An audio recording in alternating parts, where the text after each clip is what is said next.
सुंदरकांड, लंका कांड, ये उत्तरकांड।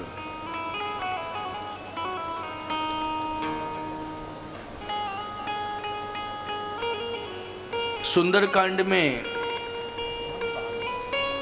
लंका से संबंधित ही घटनाएं घटी हैं।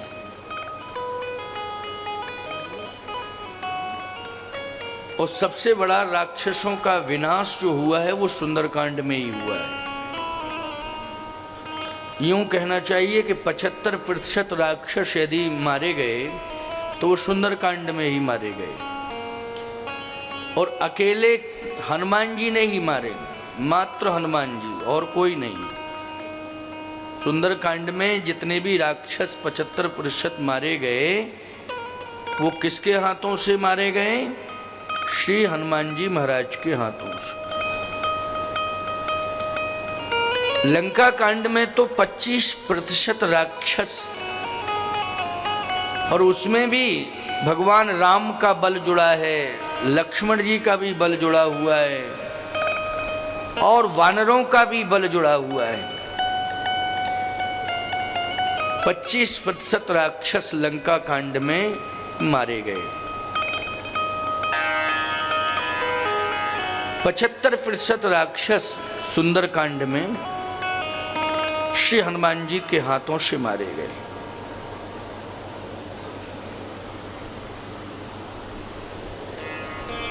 सुंदरकांड ही नाम रखा गया, किसी नगर का नाम नहीं, किसी घटना का भी कोई नाम नहीं। इतनी बड़ी घटना घटी कि आग लगी पूरी लंका में, तो भीषण अग्निकांड, बहुत बड़ा कांड हुआ अग्निकांड। लेकिन ना तो समुद्र कांड ना अग्निकांड, इसका नाम सुंदरकांड रखा। इस कांड से कोई घटना का भी मूल रूप से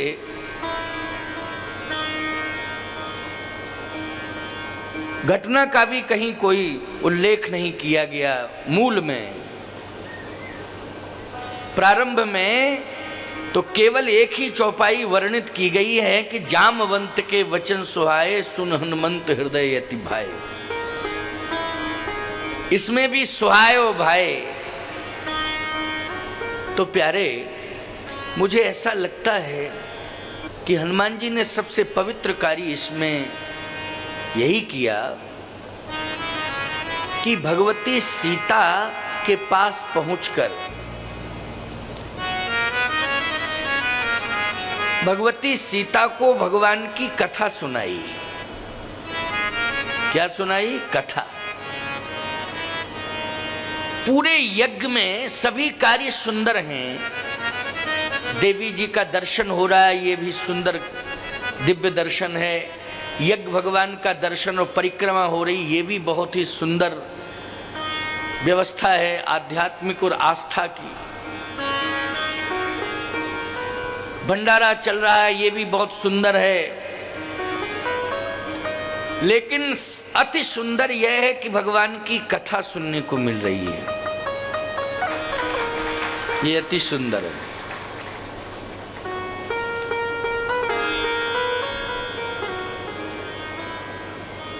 लंका में हनुमान जी ने ही सीता जी को कथा सुनाई, और कोई कथा सुनाने पहुंचे ही नहीं। क्यों भाई? कथावाचक तो विभीषण जी भी हैं, ऐसी बात नहीं। विभीषण जी महाराज भी बहुत अच्छी कथा सुनाते, लेकिन विभीषण जी महाराज ने भी कथा नहीं सुनाई। विभीषण जी ने लंका में किसी को भी कथा नहीं सुनाई। विभीषण जी ने तो लंका में रह करके भजन किया है। क्या किया है? भजन। जबकि कथावाचक हैं, बहुत अच्छे कथावाचक हैं विभीषण जी, लेकिन भजन किया। क्यों? लंका में कोई कथा सुनने वाला था ही नहीं। विभीषण किसे कथा सुनाता? लंका में कथा सुनने वाला कोई था ही नहीं। और लंका में कथा सुनने वाली भगवती सीता थी, तो विभीषण सीता जी के पास पहुंच नहीं सकता था, क्योंकि वहां राक्षसियों का प्रहरा था। रावण जाने में स्वतंत्र था, इसलिए रावण गया था। लेकिन कथा केवल हनुमान जी ने सुनाई सीता जी। मैं एक बात कहना चाहता हूं, ये बरगी नगर सुंदर हो गया।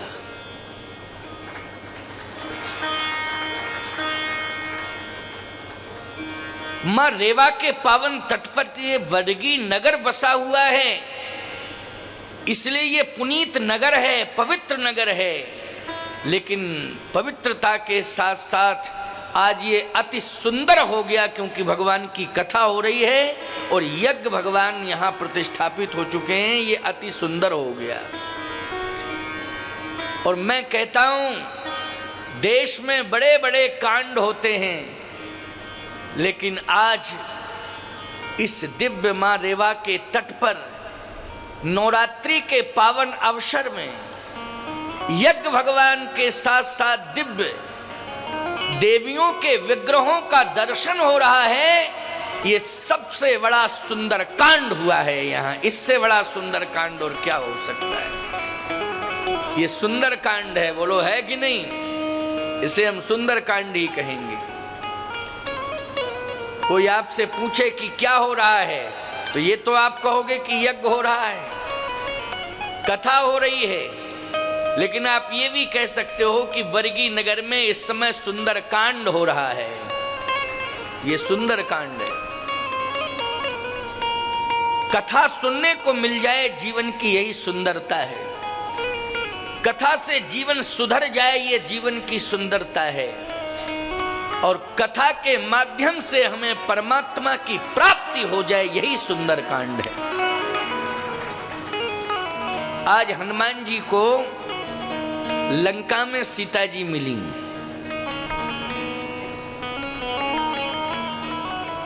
और हनुमान जी ने सीता जी को अगर प्रसन्न किया है तो कथा सुना के प्रसन्न किया है। जितने भी देवी देवता हैं वो कथा से ही प्रसन्न होते हैं। कथा होना इसलिए आवश्यक है नहीं, यज्ञ में तो देवता बैठे हुए हैं, देव पूजन हो रहा है। यज्ञ वेदी पर देवता बैठे हुए हैं, 33 करोड़ देवता विराजित हैं, उनका विधिवत पूजन हो रहा है। क्या जरूरत है कथा की? नवरात्रि के पावन अवसर पर बहुत ही सुंदर मंडप में 21 विग्रह देवियों के स्थापित हैं। लेकिन मैं सत्य कहता हूं, 33 करोड़ देवता यज्ञ वेदी पर बैठे हैं। समीप में एक सुंदर दिव्य भवन, एक पांडाल के माध्यम से एक सुंदर वस्त्रों का भवन तैयार किया गया। उसमें 21 विग्रह देवियों के विराजमान हैं। लेकिन ये सभी देवियां एवं समस्त देवता अगर प्रसन्न हैं तो भगवान की कथा हो रही है, सुन करके प्रसन्न है। कथा तो भगवान शिव भी सुनते हैं, तभी तो कुंभज ऋषि के यहाँ कथा सुनने के लिए गए। कथा भगवान राम भी सुनते हैं। वेद पुराण वशिष्ठ वखानहि सुनहि राम यद्यपि सब जानहि। भगवान की कथा है, लेकिन कथा के इतने प्रेमी हैं कि गुरु वशिष्ठ जी महाराज के आश्रम में कथा सुनने जाते हैं। जनकपुर में भी कहत कथा इतिहास पुरानी, रुच रजनी जुग जामिश रानी। जनकपुर भी पहुंचे तो भी कथा सुनी विश्वामित्र जी से। चित्रकूट धाम में पहुंचे तो तहां बैठे मुनगन सहित नित्य राम सुजान, सुनहि कथा इतिहास सब आगम निगम पुराण। चित्रकूट में भी भगवान कथा सुन रहे हैं। इसका मतलब है कथा भगवान की है, लेकिन कथा का प्रेमी तो भगवान भी है। जब वो नरलीला करता है तो फिर कथा सुनता है। कथा सुनना बहुत आवश्यक है। कथा आपके जीवन को सुंदर बनाती है। इसलिए हनुमान जी ने सुंदर कांड में सबसे पहला कार्य ये किया कि मां जानकी की व्यथा को दूर करने के लिए राम कथा सुनाई। तो व्यथा को दूर करने के लिए राम कथा सुनना परम आवश्यक है। इसलिए रामचंद्र गुण बरन लागा। रामचंद्र गुण बरन लागा। सुनते ही सीता कर दुख भागा। सुनत सीता कर दुख भागा। लागी सुने श्रवण मन लाई। लागी सुने श्रवण मन गाई। आदेउते शव कथा सुनाई। आदेउते सब कथा सुनाई। आदेउते शव कथा सुनाई। आदेउते सब कथा आदेउते शव कथा सुनाई। लंका में हनुमान जी ने राम कथा सुनाई सीता जी को, तो कथा मन से सुनी सीता जी ने। आद्योपांत कथा हनुमान जी की वाणी से श्री किशोरी जी सुन रही हैं, अनुभव कर रही हैं कि मैंने कथाएं तो जनकपुर में भी सुनी, क्योंकि जनकपुर में भी कथाएं होती थी। महाराज श्री जनक स्वयं बहुत बड़े ज्ञानी हैं, बहुत बड़े वक्ता हैं, बहुत बड़े विद्वान हैं। और जनक जी महाराज के यहाँ जब कथाएं होती थीं तो व्यास जी, पराशर जी, गर्ग जी, गौतम जी, कपिल जी, कणाद जी, वशिष्ठ जी आदि आदि सब पहुंचते थे। ये श्रोता बन करके कथा सुनते थे, समझ लीजिए। जैसे आप सब बैठ करके श्रोता बन के कथा सुन रहे हो, वैसे ये विभूतियां, बहुत बड़े सिद्ध संत, परम ज्ञानी, तपस्वी, ये सब श्रोता बन करके कथा सुनते थे जनकपुर धाम में। श्री जानकी जी कहती हैं, मैंने तो जनकपुर धाम में अपने पिताजी की यहाँ भी कथा सुनी, लेकिन इतनी सुंदर कथा अभी तक मैंने जनकपुर धाम में नहीं सुनी। अयोध्या धाम में भी कथा सुनी, स्वयं वशिष्ठ जी महाराज कथा सुना रहे हैं, लेकिन इतनी सुंदर कथा मैंने अयोध्या धाम में भी नहीं सुनी। चित्रकूट धाम में भी मैंने कथा तमाम ऋषि आवत देख मुदित मुनि वृंदा, कीन दंडवत रघुकुल चंदा।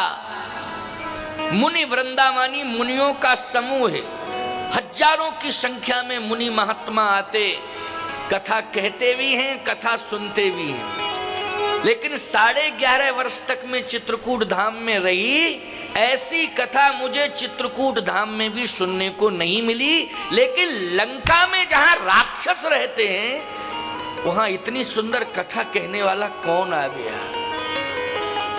जहां राक्षसी राक्षस रहते हैं, लेकिन इतनी सुंदर कथा कहने वाला कौन,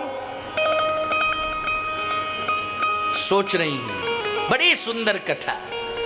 अरे भैया, कथा कहने वाले बड़ी सुंदर कथा कह रहे हो, लेकिन सामने क्यों नहीं आ रहे हो? इतनी अच्छी कथा कहते हो, थोड़ा दर्शन तो दे दो। हनुमान जी कहते हैं, माता जी कथा ही कथा सुंदर है, सुनाने वाला तो पूरा बंदर है। कथा ही कथा सुंदर है। जानकी जी ने कहा, कथावाचक के रूप पर विचार नहीं करना चाहिए, रूप पर ध्यान नहीं देना चाहिए। अगर आप कथावाचक के रूप पर ध्यान दोगे तो मैं ये मानता हूं कि कथा का प्रभाव आपके जीवन में पूरी तरह से नहीं पड़ सकता है। कथावाचक की वाणी पर ध्यान दो, उसके आचरण को देखो, रूप को मत देखो।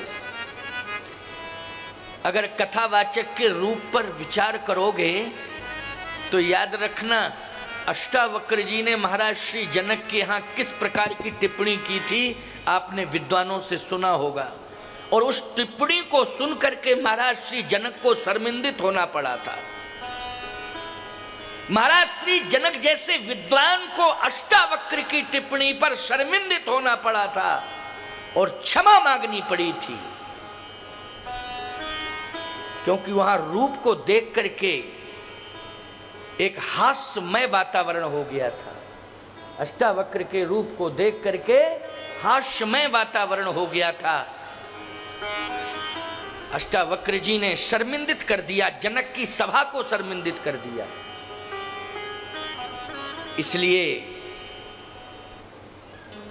संत हो चाहे विद्वान हो, उसके आचरण को देखो कैसा है। जिसका आचरण श्रेष्ठ होगा, चाहे वो संत हो चाहे विद्वान हो, उसी की वाणी में प्रभावोत्पादकता हो सकती है, उसी की वाणी परिवर्तन कर सकती है। केवल व्याख्यान देने से काम चलने वाला नहीं है, लच्छेदार बातें कहने से काम चलने वाला नहीं है, आचरण में भी उतारो। लोग त्याग की बात करते हैं, लेकिन त्याग नहीं है तृण की नोक के बराबर भी। समर्पण की बात करते हैं, श्रद्धा की बात करते हैं, लेकिन तृण की नोक के बराबर भी समर्पण नहीं है ना श्रद्धा है। तो ये लच्छेदार भाषण करने से परिवर्तन होने वाला नहीं है, सुधार होने वाला नहीं है। आज हनुमान जी महाराज जो कह रहे हैं वो करके दिखा रहे हैं। जितना हनुमान जी कथा में कह रहे हैं, उससे ज्यादा तो हनुमान जी के जीवन में कर्तृत्व है। बोलो है कर्तृत्व कि नहीं? और आज सबसे ज्यादा प्रभावित हुई हैं सुंदरकांड में मां जानकी, तो किसकी वाणी से प्रभावित हुई हैं? बोलो, श्री हनुमान जी की वाणी से प्रभावित हुई हैं। क्योंकि हनुमान जी केवल बुद्धिमताम वरिष्ठम ही नहीं है, हनुमान जी जितेंद्रियम भी हैं। इसलिए जो चरित्रवान होता है उसी की वाणी का प्रभाव होता है। ये सुंदरकांड की विशेषता है। जीवन में सुंदर आचरण करो, जीवन में सुंदर बनना है तो भगवान की सुंदर सुंदर कथाएं सुनो। आचरण और भगवान के सुंदर चरित्र सुनने से आपका जीवन कैसा बनेगा? सुंदर बनेगा। और जब कथा सुनते सुनते जीवन सुंदर हो जाएगा, आचरण अच्छा करते करते जीवन सुंदर हो जाएगा, तो जिंदगी भर आपके हाथों से सुंदर कांड ही होते रहेंगे प्यारे, सुंदर कांड ही होते रहेंगे। इसलिए कथा सुनाने से और श्री जानकी मां के सुनने से और जानकी जी की व्यथा कथा सुन करके दूर हो गई। इसलिए इस कांड की ये विशेषता है कि ये सुंदर कांड हो गया। अब लंका कांड, लंका कांड में हनुमान जी की कथा से ही विभीषण जी का हृदय परिवर्तन हो गया और लंका छोड़ने का संकल्प ले लिया विभीषण ने। बोलो, किसकी कथा सुनकर के परिवर्तन हुआ? हनुमान जी की कथा सुन के, और लंका छोड़ने का उसने संकल्प ले लिया। लंका कंचन नगरी है, सोने की नगरी है, सोने की नगरी का त्याग करने का संकल्प विभीषण लेता है। बोलो, ये त्याग की पराकाष्ठा पर पहुंचाया है विभीषण को, तो हनुमान जी के वाणी से निकली हुई कथा ने पहुंचाया है। इसलिए कथा बहुत बड़ी उपलब्धि है हम आपके लिए। आज विभीषण राम की शरण में पहुंचा कथा सुन के। कथा सुनकर के मंदोदरी का हृदय परिवर्तन हो गया लंका कांड में। आप कहोगे महाराज कोई प्रमाण है? हाँ, तो लंका कांड का भी मैं प्रमाण दे रहा हूं कि मंदोदरी का हृदय परिवर्तन हुआ। क्या सुन के हुआ? कथा सुन के।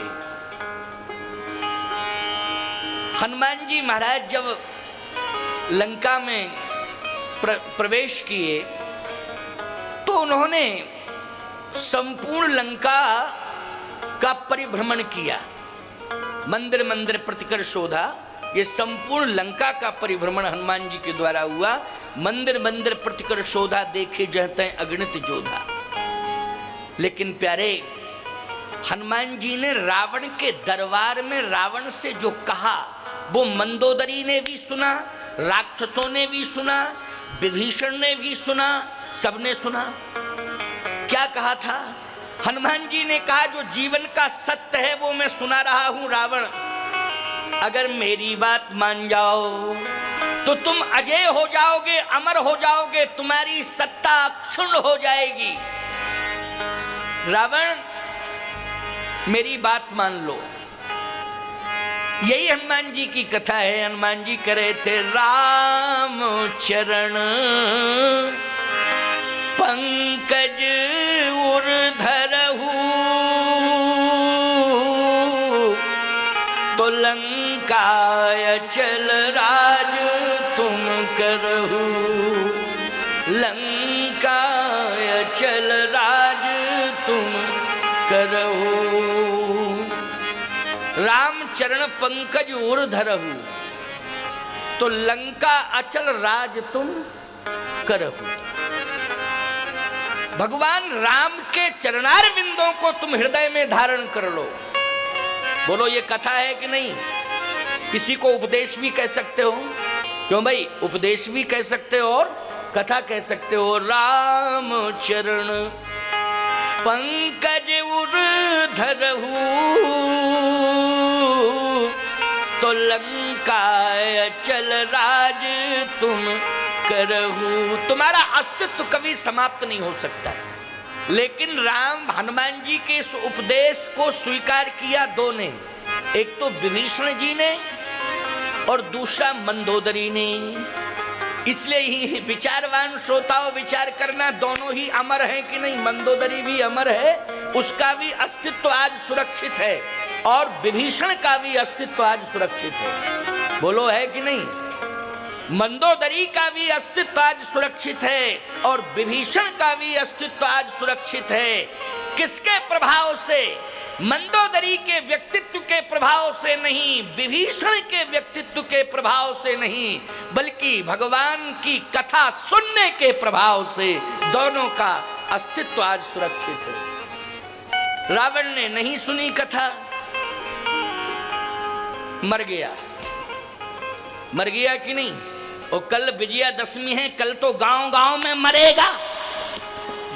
ऐसा कोई गांव नहीं होगा जिसमें मरे ना हो। क्यों भाई? हर साल फूकता है, हर साल पैदा हो जाता है। सावधान। कथा के प्रभाव से मंदोदरी अमर हो गई। अच्छा, मंदोदरी कथा के प्रभाव से अमर हुई। मंदोदरी ने देखो कथा का प्रभाव, वाणी कितनी परिमार्जित हो गई, वाणी कितनी परिष्कृत हो गई। इतनी परिष्कृत वाणी है मंदोदरी की कि आप सुनोगे तो लंका कांड का एक दोहा मैं सुना रहा हूं, दोहा सुना रहा हूं। उस दोहे से ये निर्णय हो जाएगा कि कितनी परिष्कृत प्रांजल भाषा में बात कर रही है मंदोदरी। मंदोदरी कहती है रावण से राम है सौंपिए जानकी, राम है सौंपिए जानकी, नाय कमल पद्माथ, सुत कहु राज समर्प बन, जाहे भजो रघुनाथ। सुत कहु राज समर्प बन, जाहे भजो रघुनाथ। ये राजपाट का त्याग करो। बोलो कथा ने त्याग की पराकाष्ठा पर पहुंचा दिया मंदोदरी को कि नहीं? अपने पति से कह रही है, अपने पति से कह रही है कि राम ही सौंपिए जानकी, नाय कमल पद्माथ, सुत कहु राज समर्प बन, जाहे भजो रघुनाथ।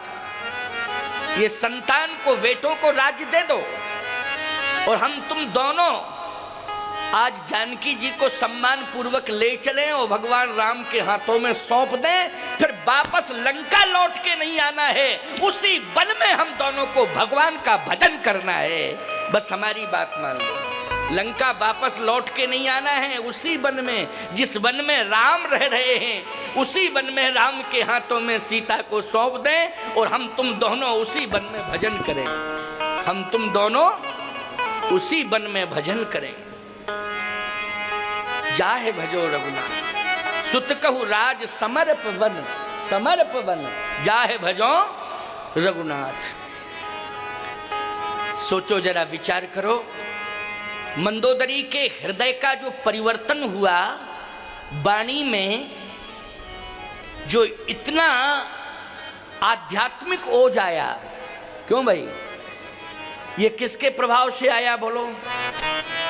ये कथा के प्रभाव से आया। और वो भी किसके द्वारा कथा सुनी थी मंदोदरी ने? हनुमान जी के द्वारा कथा सुनी थी। विभीषण के जीवन में भी परिवर्तन आया कि विभीषण ने पूरी कंचन नगरी का त्याग कर दिया, सोने की लंका का त्याग कर दिया। बोलो भाई, ये हृदय परिवर्तन जो हुआ है वो किसके द्वारा हुआ? कथा के द्वारा हुआ। लेकिन कथा किसने सुनाई? हनुमान जी ने सुनाई। और सावधान, जहां जहां भी कथा होती है, आज ये जो कथा हो रही है देवी देवताओं को प्रसन्न करने के लिए तो हो ही रही है, लेकिन मैं सत्य कहता हूं, इस कथा के प्रधान श्रोता श्री हनुमान जी महाराज हैं। इसलिए हनुमान जी को ये कथा सुनाई जा रही है, हनुमान जी को प्रसन्न करने के लिए कथा हो रही है। अब हनुमान जी अगर प्रसन्न हो गए तो बोलो चकाचक है कि नहीं? आनंद ही आनंद है कि नहीं है? तो मैं कहना ये चाहता हूं, जीवन में हम सब कथा के श्रोता बने। चलिए, लंका कांड में अगर मंदोदरी की बात रावण मान जाता तो बोलो लंका कांड भी सुंदर कांड हो जाता कि नहीं हो जाता? लंका कांड फिर लंका कांड नहीं रहता, बल्कि सुंदर कांड के ही दो भाग हो जाते, सुंदर कांड 1 और सुंदर कांड 2। ठीक है ना? दो भाग हो जाते कि नहीं? लेकिन लंका कांड इसलिए हो गया कि कथा रावण ने सुनी नहीं और मंदोदरी का सुझाव भी नहीं माना, विभीषण का निवेदन भी स्वीकार नहीं किया, इसलिए लंका में विभत्स कांड हो गए। और इतने बड़े बड़े विभत्स कांड हुए प्यारे कि इतना बड़ा वंश, कबीरदास के मत से तो 1 लाख पूत 1.25 लाख नाती हैं, इतना बड़ा 2.25 लाख की संख्या रावण के अकेले घर में। बोलो 1 लाख पूत। कबीरदास की बात भी हमें इसलिए माननी पड़ेगी कि कबीरदास जी महाराज भी बहुत बड़े संत हुए हैं कि नहीं? भगवान निर्गुण विचारधारा के महापुरुष हुए हैं कबीरदास जी महाराज। तो कबीरदास जी ने कहा 1 लाख पूत 1.25 लाख नाती, 1 लाख पुत्र 1.25 लाख नाती, 2.25 लाख की संख्या रावण के घर में ही। रावण के घर में 2.25 लाख की संख्या। बोलो, अगर सामने वाला विरोध में खड़ा हो जाए तो उसकी जमानत अपने आप जब्त हो जाएगी कि नहीं? क्योंकि 2.25 लाख वोट तो घर ही में है, उसके थोक में है। उसके मुकाबले कौन लड़ सकता है, कौन जीत सकता है? लेकिन कंडीशन क्या हुई? तुलसीदास जी ने कबीरदास जी महाराज की वाणी का समर्थन करते हुए कहा है, राम विमुख अस हाल तुम्हारा।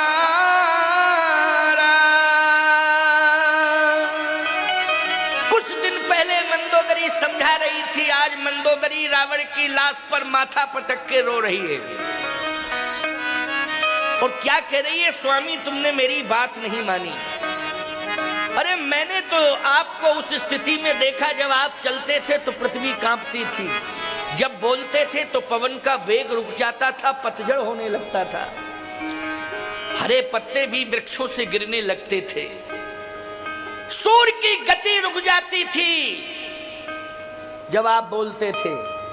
लेकिन आज बड़ी विडंबना, बस थोड़ी देर में देखा मंदोदरी ने कि एक कौआ आया और रावण की भुजा खींच के ले गया मंदोदरी के सामने।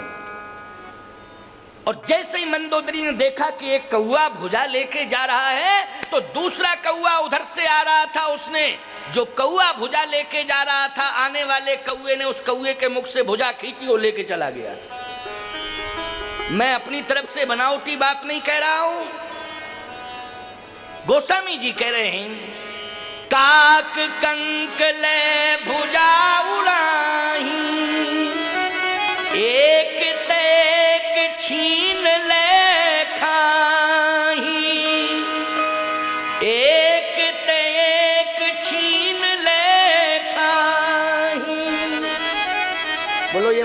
चौपाई है कि नहीं? कौआ भुजा लेके जा रहा है। जो रावण अपनी भुजाओं के बल पर गरजता था, आज कौआ उसकी भुजा को ले जा रहे हैं। और ये दृश्य कौन देख रही है? मंदोदरी देख रही है। ये दृश्य मंदोदरी देख रही है। और मंदोदरी माथा पटक के कहती है कि मैंने आपको समझाया था मैंने आपको, लेकिन आज अनाथों की तरह आप पड़े हुए हैं। अनाथों की तरह आप पड़े हुए हैं। 2.25 लाख की संख्या वाला परिवार, लेकिन आज सभी मृत प्राय पड़े हुए हैं।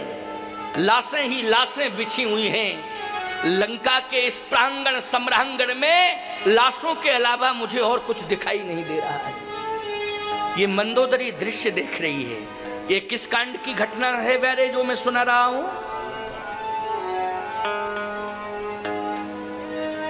लंका कांड की घटना। मंदोदरी विलाप कर रही है। थोड़ी ही देर में श्वान आता है। एक श्वान ने रावण की एक टांग को खींचा। तब तक दूसरा श्वान आया, उसने दूसरी टांग पकड़ी और खींचते ही चले गए दोनों कुत्ते। श्वान मानी कुत्ते रावण की टांग को पकड़ के खींचते चले गए। मंदोदरी कहती है धिक्कार है, धिक्कार है, धिक्कार है। अगर धर्म को धारण कर लिया होता तो ये दुर्गति नहीं होती। और मंदोदरी ने दुनिया वालों को भी सचेत कर दिया। मंदोदरी कहती है अविचल है जो धर्म पर, अविचल है जो धर्म पर होती उसकी जीत। अन्यायी की लाश पे कुत्ते गाते गीत। अन्यायी